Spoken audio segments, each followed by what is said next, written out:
Bismillahirrahmanirrahim. Assalamualaikum warahmatullahi wabarakatuh.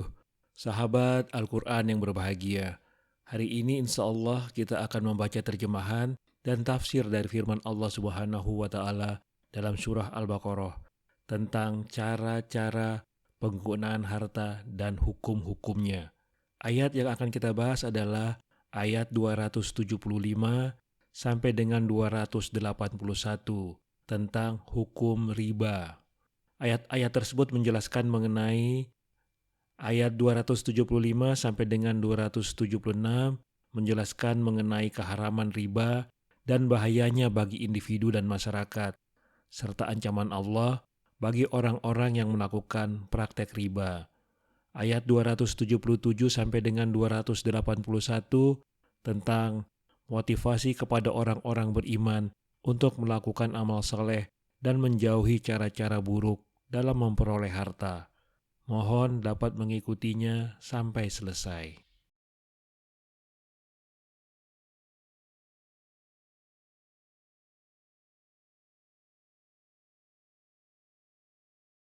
Orang-orang yang memakan bertransaksi dengan riba tidak dapat berdiri kecuali seperti orang yang berdiri sempoyongan karena kesurupan setan. Demikian itu terjadi karena mereka berkata bahwa jual beli itu sama dengan riba. Padahal Allah telah menghalalkan jual beli dan mengharamkan riba. Siapapun yang telah sampai kepadanya peringatan dari Tuhannya menyangkut riba, lalu dia berhenti sehingga apa yang telah diperolehnya dahulu menjadi miliknya dan urusannya terserah kepada Allah. Siapa yang mengulangi transaksi riba, mereka itulah penghuni neraka, mereka kekal di dalamnya.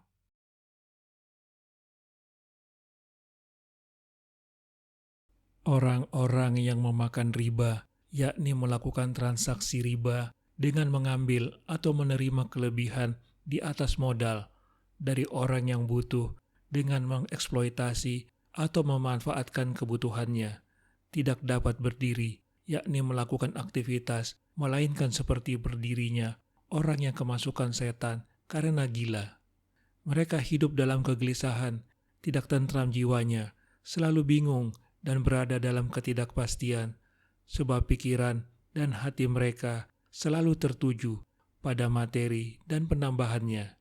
Itu yang akan mereka alami di dunia, sedangkan di akhirat mereka akan dibangkitkan dari kubur dalam keadaan sempoyongan, tidak tahu arah yang akan mereka tuju dan akan mendapat azab yang pedih. Yang demikian itu karena mereka berkata dengan bodohnya bahwa jual beli sama dengan riba, dengan logika bahwa keduanya sama-sama menghasilkan keuntungan. Mereka beranggapan seperti itu, padahal Allah telah menghalalkan jual beli dan mengharamkan riba. Substansi keduanya berbeda, sebab jual beli menguntungkan kedua belah pihak, pembeli dan penjual, sedangkan riba sangat merugikan salah satu pihak. Barang siapa mendapat peringatan dari Tuhannya setelah sebelumnya dia melakukan transaksi riba, lalu dia berhenti dan tidak melakukannya lagi, maka apa yang diperolehnya dahulu sebelum datang larangan menjadi miliknya, yakni riba yang sudah diambil atau diterima sebelum turun ayat ini, boleh tidak dikembalikan, dan urusannya kembali kepada Allah. Barang siapa mengulangi transaksi riba setelah peringatan itu datang, maka mereka itu penghuni neraka, mereka kekal di dalamnya untuk selama-lamanya.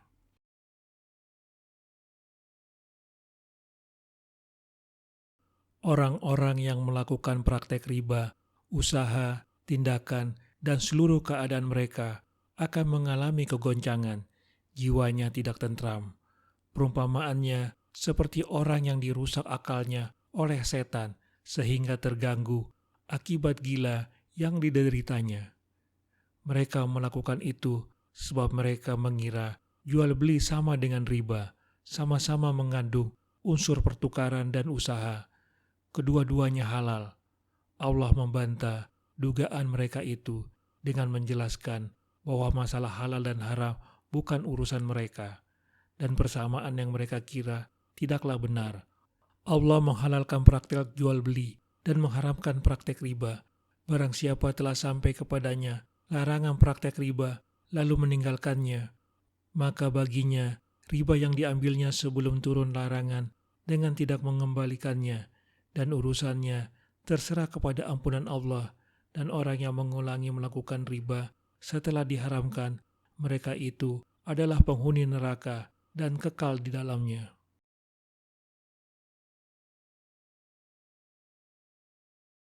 Allah menghilangkan keberkahan dari riba dan menyuburkan sedekah. Allah tidak menyukai setiap orang yang sangat kufur lagi bergelimang dosa.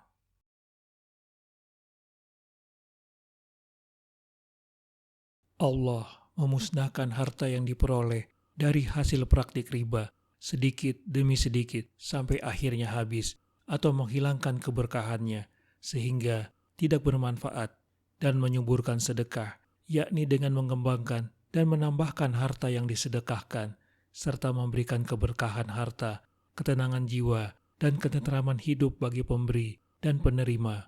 Allah tidak menyukai dan tidak mencurahkan rahmat-Nya kepada setiap orang yang tetap dalam kekafiran, karena mempersamakan riba dengan jual beli dengan disertai penolakan terhadap ketetapan Allah dan tidak mensyukuri kelebihan nikmat yang mereka dapatkan, bahkan menggunakannya untuk menindas dan mengeksploitasi kelemahan orang lain.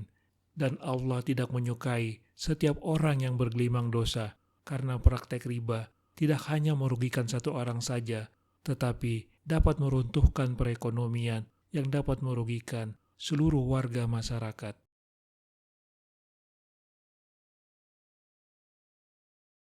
Allah memusnahkan, meniadakan berkah, pungutan tambahan dari praktek riba, dan memberikan berkah kepada harta yang disedekahkan, serta membalasnya dengan balasan berlipat ganda. Allah tidak menyukai orang-orang yang terus menghalalkan segala yang diharamkan, seperti riba. Begitu juga terhadap orang yang terus melakukannya.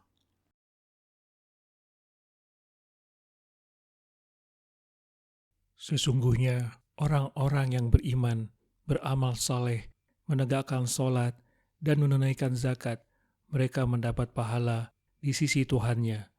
Tidak ada rasa takut pada mereka, dan tidak pula mereka bersedih.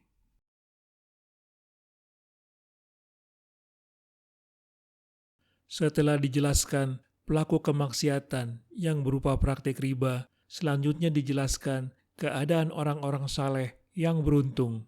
Sungguh, orang-orang yang beriman mengerjakan kebajikan, melaksanakan sholat secara benar, khusyuk dan berkesinambungan, dan menunaikan zakat dengan sempurna.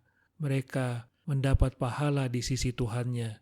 Tidak ada kekhawatiran terhadap mereka kapan dan dari siapapun, karena mereka berada dalam lindungan Allah, dan mereka tidak bersedih hati karena apa yang mereka akan peroleh di akhirat jauh lebih baik dari apa yang bisa jadi hilang di dunia.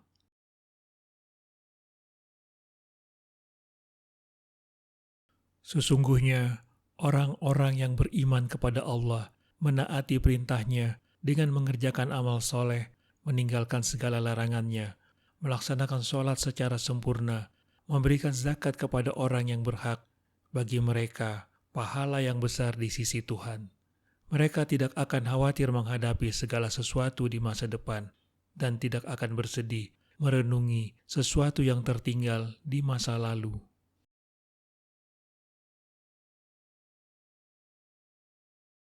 Wahai orang-orang yang beriman, bertakwalah kepada Allah, dan tinggalkan sisa riba yang belum dipungut, jika kamu orang-orang mukmin.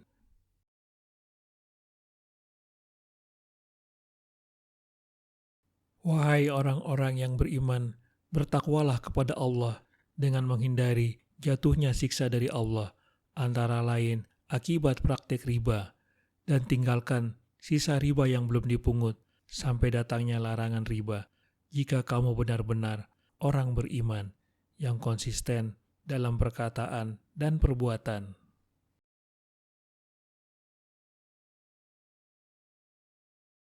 Hai orang-orang yang beriman, takutlah kepada Allah dan rasakanlah keagungannya dalam hati kalian. Tinggalkan sisa riba yang belum diambil dan masih dalam tanggungan orang lain, jika kalian benar-benar beriman.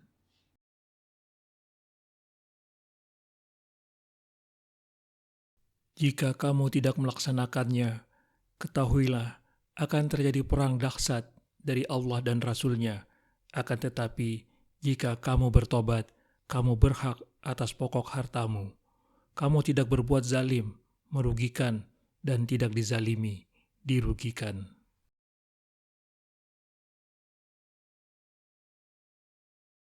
Jika kamu tidak melaksanakannya, yakni apa yang diperintahkan ini, sehingga kamu memungut sisa riba yang belum kamu pungut, maka yakinlah akan terjadi perang yang dahsyat dari Allah dan Rasul-Nya, antara lain berupa bencana dan kerusakan di dunia, dan siksa pedih di akhirat. Tetapi jika kamu bertobat, yakni tidak lagi melakukan transaksi riba, dan melaksanakan tuntunan ilahi, tidak memungut sisa riba yang belum dipungut, maka perang tidak akan berlanjut.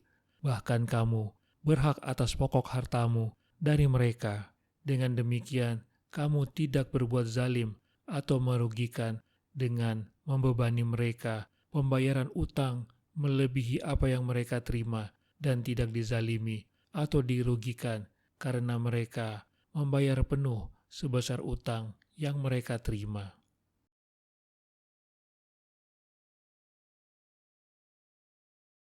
Jika kalian belum melaksanakan perintah Allah berupa meninggalkan riba, maka yakinlah bahwa saat itu kalian sedang berperang melawan Allah dan Rasul-Nya, oleh sebab mengingkari perintahnya.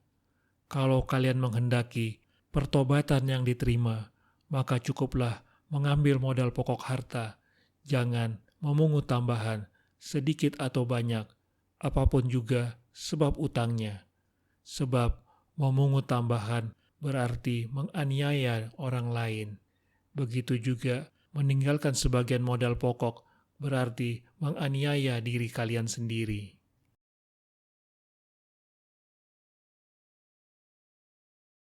Jika dia, orang yang berutang itu, dalam kesulitan, berilah tenggang waktu sampai dia memperoleh kelapangan. Kamu bersedekah, membebaskan utang, itu lebih baik bagimu apabila kamu mengetahuinya.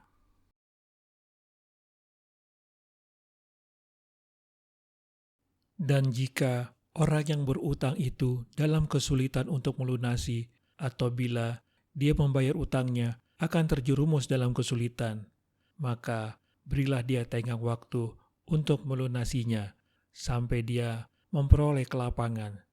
Jangan menagihnya jika kamu tahu dia dalam kesulitan, apalagi dengan memaksanya untuk membayar. Dan jika kamu menyedekahkan sebagian atau seluruh utang tersebut, itu lebih baik bagimu. Dan bergegaslah meringankan yang berutang atau membebaskannya dari utang jika kamu mengetahui betapa besar balasannya di sisi Allah.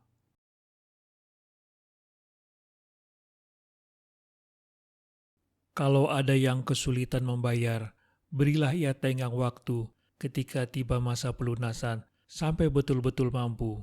Sedekah kalian kepadanya dengan membebaskan semua utang atau sebagiannya, sungguh baik sekali.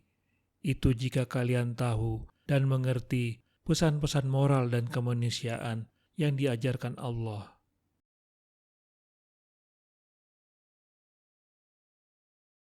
Waspadalah terhadap suatu hari, kiamat, yang padanya kamu semua dikembalikan kepada Allah.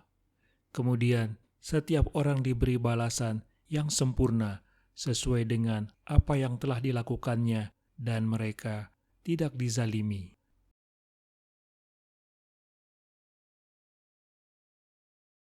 Dan takutlah atau hindarilah siksa yang akan terjadi pada hari yang sangat dahsyat, yang pada saat itu kamu semua dikembalikan kepada Allah, yakni meninggal dunia, kemudian dibangkitkan kembali.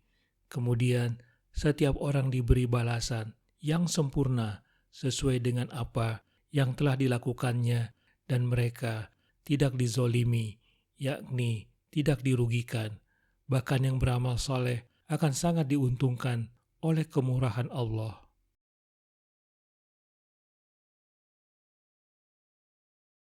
Takutlah kalian akan seramnya hari ketika kalian akan dikembalikan kepada Allah.